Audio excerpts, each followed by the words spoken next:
Yo, what's going on, guys? It's Sinnoh Classic with another video. This time, I'm bringing you something a little bit different. As you can read there at the top, this is the Sinnoh Classic. I'm in the Masters Division, obviously, because of my age.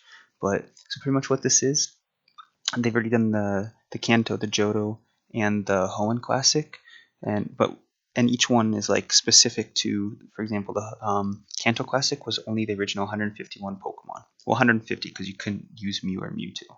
Well, original 149 then. And then for Johto, it was from the first and second generation Hoenn Classic, first, second, and third generation. So pretty much with this one, the Sinnoh Classic, you can only use Pokemon that were available in the fourth generation games, excluding the legendaries and Dragonite and Tyranitar, because you couldn't because back then they didn't, with the software, you couldn't level it down, a Pokemon down, so you actually had to have your Pokemon level 50. You couldn't take level 51 Pokemon in. So that's why you couldn't take Tyranitar or Dragonite, because you got them starting level 55. So just a little educational lesson, I guess you could say, right there. But originally, I was thinking that I was going to participate in this. I was like, but I don't really want to build a team. But then I watched a YouTube video of someone doing it. It looked like it was a lot of fun, because the thing is no one knows this meta. Like this was like 2008, 2009. So this was like the first or second year of like VGC. So no one really knows the meta. So it's a lot of fun. And my team, it was just Pokemon I had. I just threw them together. It's the four right here: Metagross holding the Life Orb, Machamp holding the Lumberry, Mamoswine holding the Focus Sash, Magmortar holding the Choice Scarf, which is actually on my Mega Glalie singles team, Tangrowth, which is also on my Mega Glalie singles team, and the last one is Rotom Wash. So it's a lot of fun. As you can see here, my opponent was no one knows the meta, so there are some people who know the meta and or I don't necessarily know the meta, but are good team builders and built good teams. But my first opponent, this was my first match. You see the Swellow, the Dugtrio, Rotom Wash, Cradily, and the other two Pokemon he had were Togekiss and Frostlass. So no Mega Evolutions allowed here, no Mega Stones, only Pokemon in these generations. However, Fairy typing does still exist, so that Togekiss was possible Fairy type user. So I pretty much recorded all the battles I had. So we're gonna be going through a few of them, seeing. It was pretty fun. It was fun to participate in. It was funny to watch as well. So we're gonna go ahead and get started now. And I lead with Metagross and Machamp. Funny thing is, I realized this after the battle. I took my 4M Pokemon. I took Magmortar, Metagross, Machamp, and Mamoswine. Those are the four I brought to this battle. So my opponent starts out with Rotom Wash and Cradily, and I immediately go for the substitute here, expecting the Will-O-Wisp onto Metagross, but it actually goes for the Reflect. So that's good, since this Machamp's not going to be able to do too much to him. And the Stealth Rocks. I love seeing people set up Stealth Rocks, because the other three Classic, the Kanto, Johto, and Hoenn Classics were singles.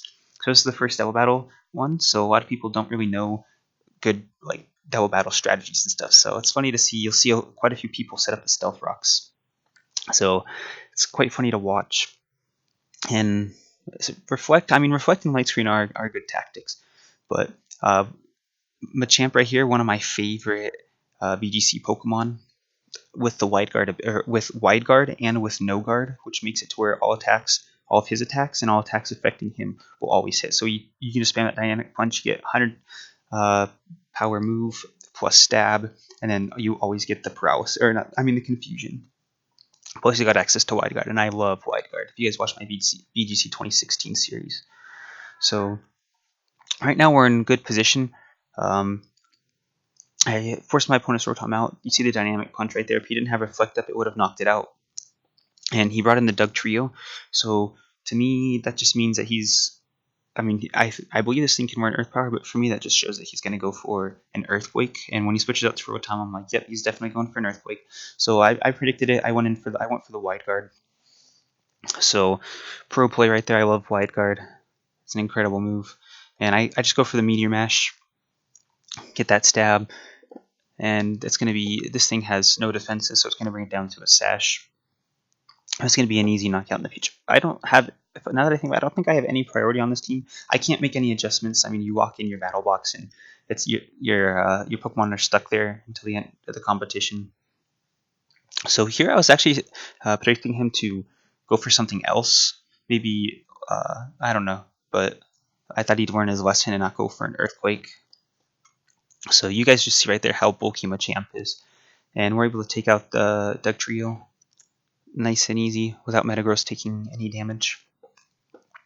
So we're already putting in some good work just with these two Pokemon right here. So we see his last Pokemon's the Swellow, and it has Heat Wave. I'm like, what? This thing can learn Heat Wave? So it's going to be enough to pick up the knockout on Metagross. But Champ's going to stick around and fight a little bit longer. And my opponent goes for the Light Screen here. So he's trying to get those defenses up. But luckily I have Stone Edge, and that's going to be more than enough to take this bad boy out. So Machamp's putting in some serious work, picking up all these knockouts, just dealing tons and tons of damage. And he brings back in the Cradily, and I go into my Magmortar. So I want to be able to get because I want to get rid of the Rotom, because I know Machamp will be able to easily take care of this Cradily. But he goes for the Volt Switch. He's not going to be able to switch, but he does knock out the Machamp, and we see the recover here. So it kind of sucks because Cradily is weak to Fighting and Steel, and he knocked out my Fighting and Steel types.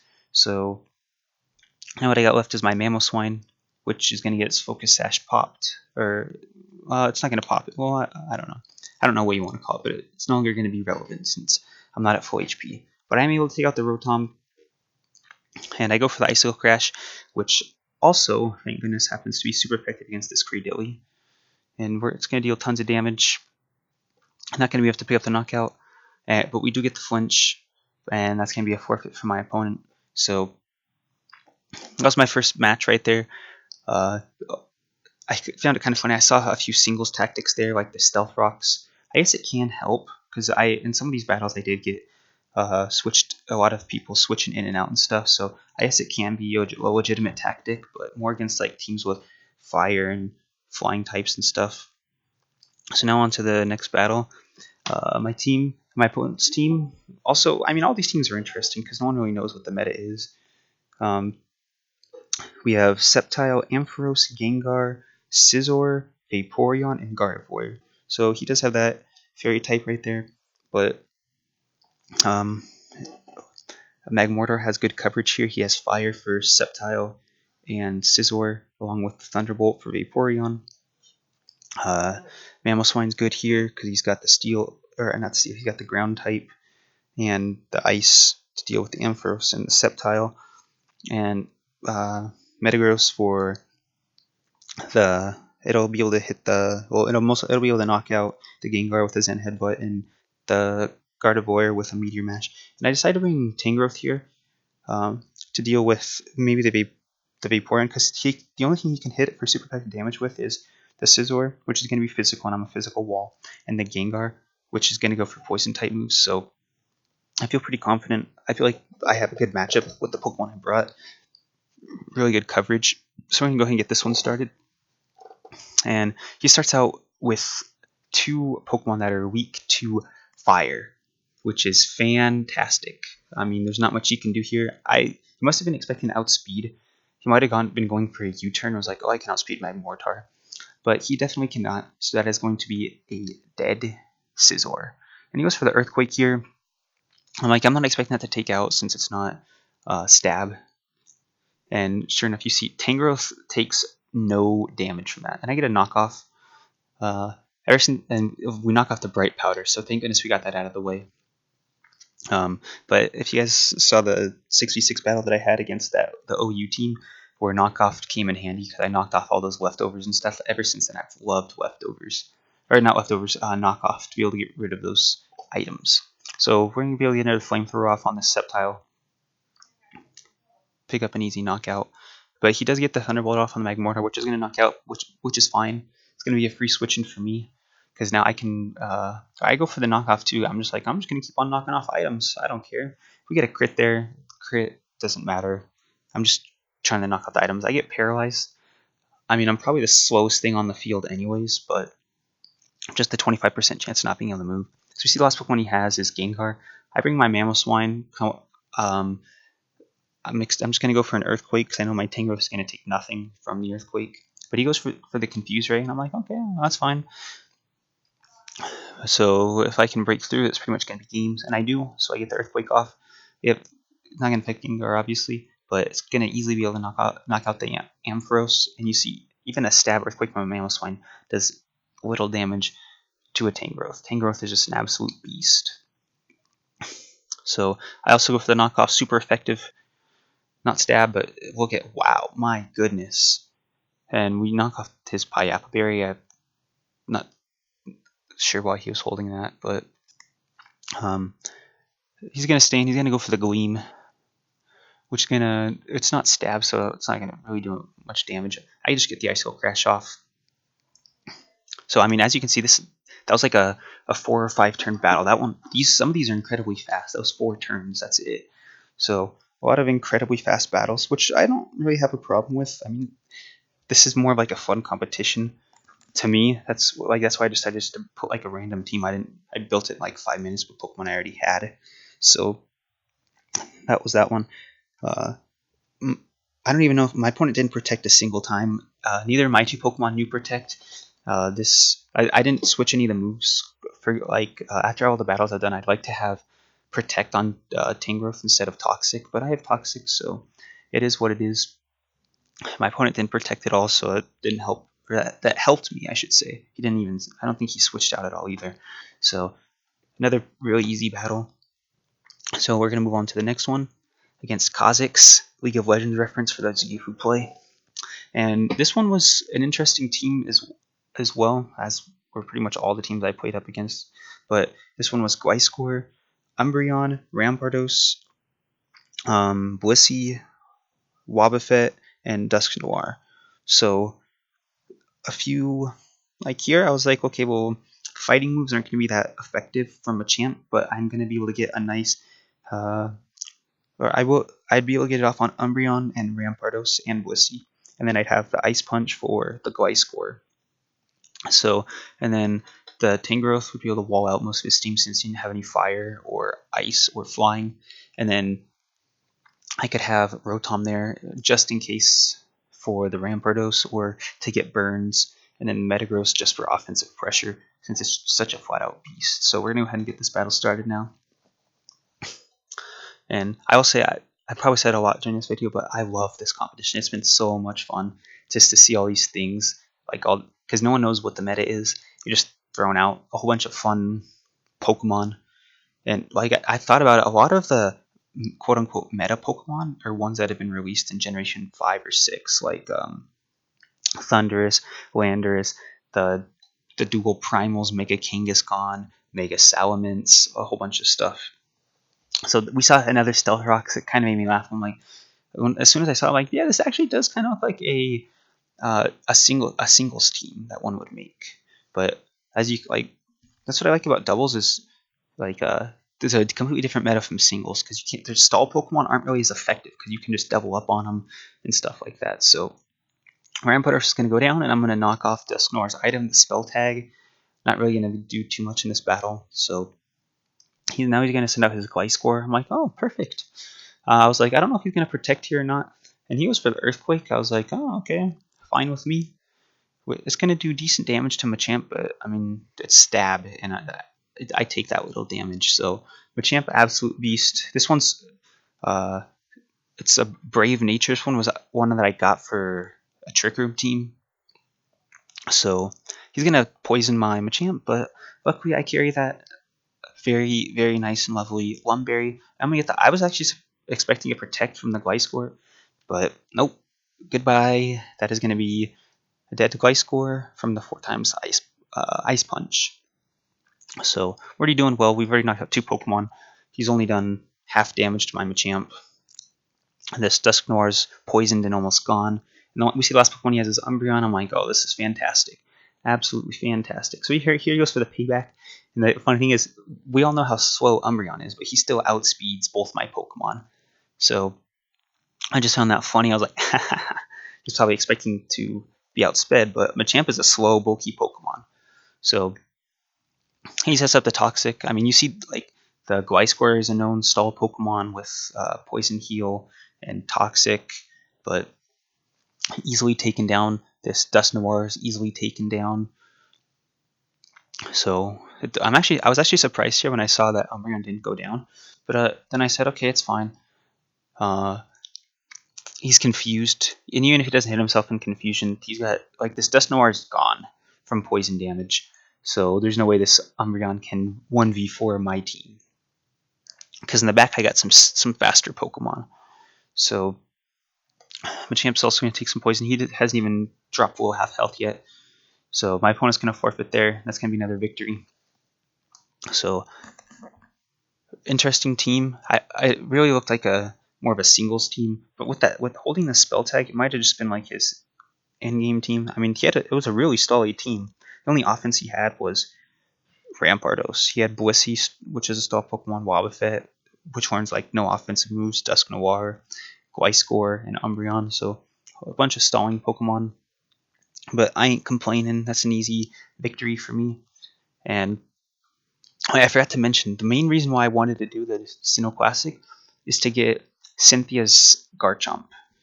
I don't know the movesets or anything. I think it comes at like level 66, but I want it to come in the Cherish Ball, so that when I use Garchomp in future battles and competitions, I can have one in the Cherish Ball.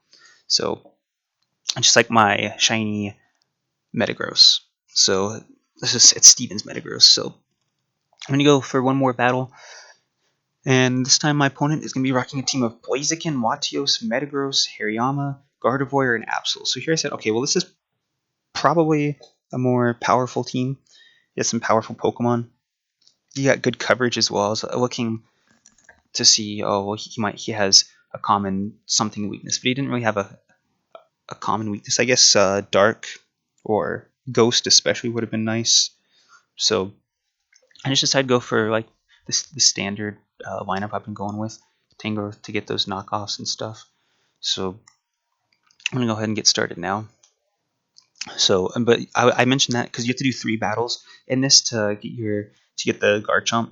So, but afterwards I was like, I actually want to keep going. This is a lot of fun. At first I just made it so I was like, okay, I'm just gonna get the 3 battles and stop. But I realized how fun this was.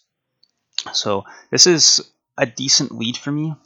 He goes for the Sucker Punch straight away, and I was like, wow, okay.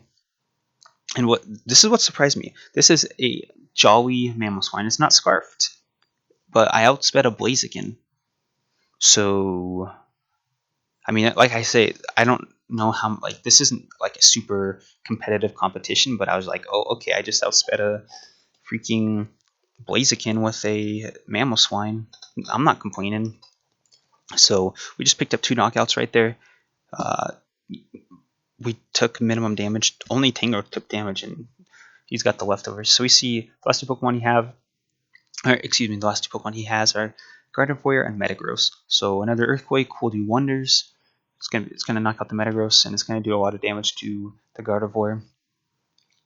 Since it has low defense, and I outspeed, which, well, I guess this could have been a Trick Room team, not exactly sure now that I look at it, but we don't pick up the knockout on Metagross, which kind of surprised me. And this Dazzling Gleam, I was like, oh, I was expecting it to knock out Tangrowth since its special defense is really low. But he goes for a Meteor Mash on the Mamoswine, which is fine. I didn't bring Mamoswine. It wasn't the only thing to take care of this Metagross. But I was expecting to take out the Metagross, that's why I went for, and I was also predicting a possible Protect, so that's why I went for the knockoff, and we didn't even knock off anything. So not exactly sure what's up with my opponent's team, but once again, I'm not complaining. So with my Scarf, I'm going to be able to outspeed everything. I don't even think I need a Scarf. This thing's faster than Mamoswine, I think. But we knock out the Metagross, which is the bigger threat. And he goes for the Dazzling Gleam. I'm like, okay, this Magmar is going to tank it like a champ. 39 damage. And that was a crit. So Tangrowth goes down. So it's only a clean 2-0, which is fine. But you see another incredibly fast battle. These have been incredibly fast-paced. This one was only 4 turns as well. So I'm just going to go for a Flamethrower. I'm locked into it. Then we're going to be able to knock out the Gardevoir. That's going to be the 4th win in a row for the Sinnoh Classic. So I'm going to go ahead and stop it there. I'll be coming out with more of these battles. Just want to show you guys, like, I know some of these weren't as maybe not as fun, or well, they were fun for me. Maybe not as fun to watch, maybe not as exciting, but I had a ton of fun. Just like because there's no, to me, there's not really any. The Pokemon I went up against weren't really that overpowered. I mean, we're missing a whole bunch of Gen 5 and Gen 6 Pokemon that really changed the meta, like the Megas and stuff. So this was a ton of fun. I'm going to be coming with more videos. These were like the first 4 battles I had. I have a few, or maybe I think I have 1 loss or whatever. But I'm going to keep coming with these videos. They're going to start getting better because as I go up the ladder and I start getting some more difficult opponents. So that's going to be it for this video. I'd ask for you guys' suggestions, but I can't really make any modifications to my team because my battle box is locked until the end of the competition. So, but expect these battles to be coming out for the next few days. Hope you guys enjoyed it. I really do. Hope you guys enjoyed the video, and I'll see you guys next time.